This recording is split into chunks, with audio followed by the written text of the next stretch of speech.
I'll try and keep my other colleagues away, so I'm going to distribute them to them. Patricia will answer the question on the backlog and what you're doing to really work with the judiciary on that. And your response can also be fortified by Jedida. You can also answer that. But then also maybe answer something about the cases that we're taking, what we consider to be very integral to our work. And then a few other, let me just attempt to respond, and then my colleagues will just also add. On the issue of terrorism, I think this is what Flora was asking. And the young people who are being radicalized. It is true that the young Kenyans who are being radicalized, they're being radicalized in universities, they're being radicalized in high schools, and it's a problem. Again, initially we thought it's just something that is concentrated in the so-called quote-unquote Islamic areas.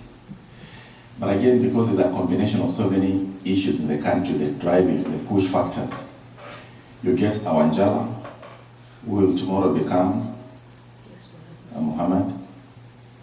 You'll get an Otieno, who will tomorrow just not really following the tenets of Islam, but they are being told, you go out there, we're going to pay you, I don't know how much money they are paid per month. This is somebody in a country, let's also put it in perspective. The people are between 18 to 34 years old in that country make about 70% of the population.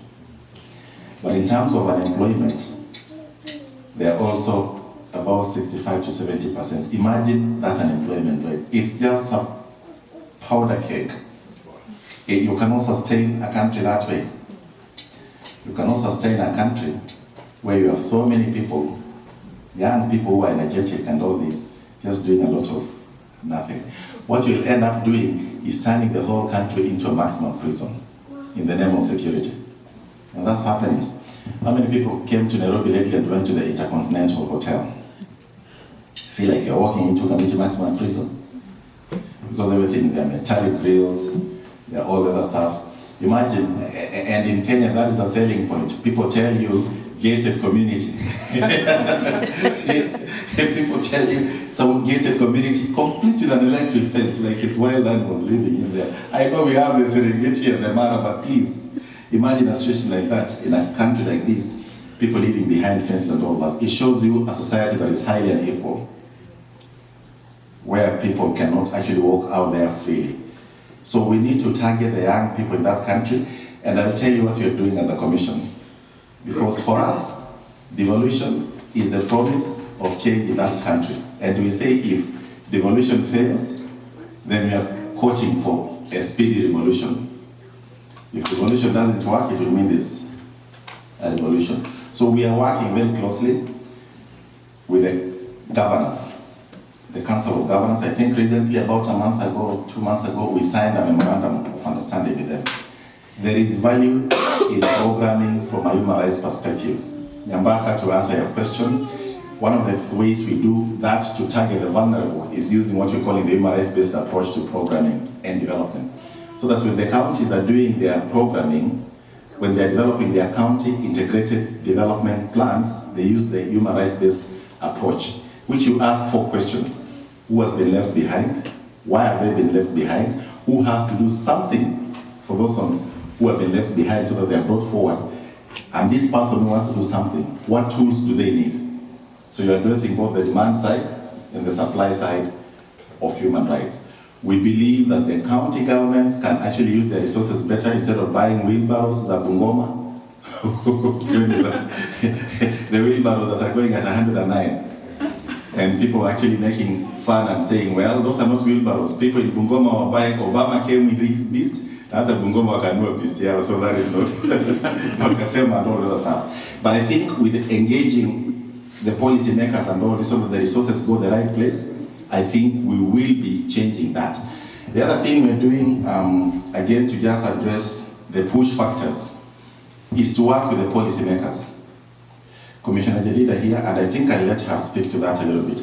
I work with the ATPU, the National Counterterrorism Center, and all that, because we're engaging them to actually ensure that while they are trying to keep us safe, they don't also swell the ranks of the people who want to harm us. Because if you're just going to take a collective punishment approach to whole communities, then you actually swell the ranks of the people who are actually out there to harm us. Our system should be able to isolate the bad people, prosecute them, and put them away. But that is a challenge that we still yet to overcome, because there are lots of bottlenecks to that. But we understand that. But Andereba, we can't. One of the things we say is this: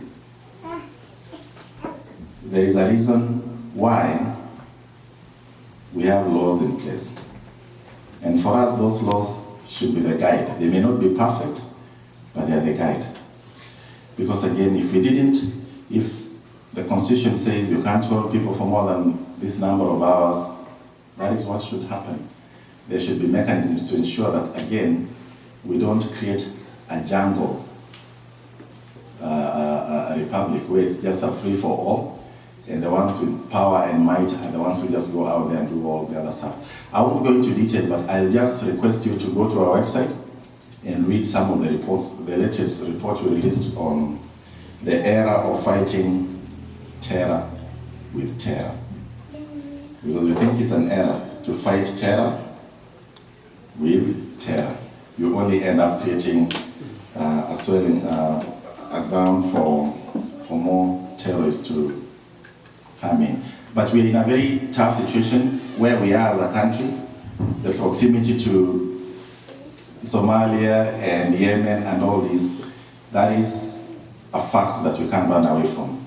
The government is acknowledging that and is actually broadening its involvement through what they had, the countering violent extremism, where you bring all the actors on stage, the religious leaders to preach a different message and all the other stuff. There's no one magic bullet, but I think we have to do it in a way that we build a broader coalition as opposed to really making the other people feel kwamba tunaonewa. But I'll just let my colleagues also just respond to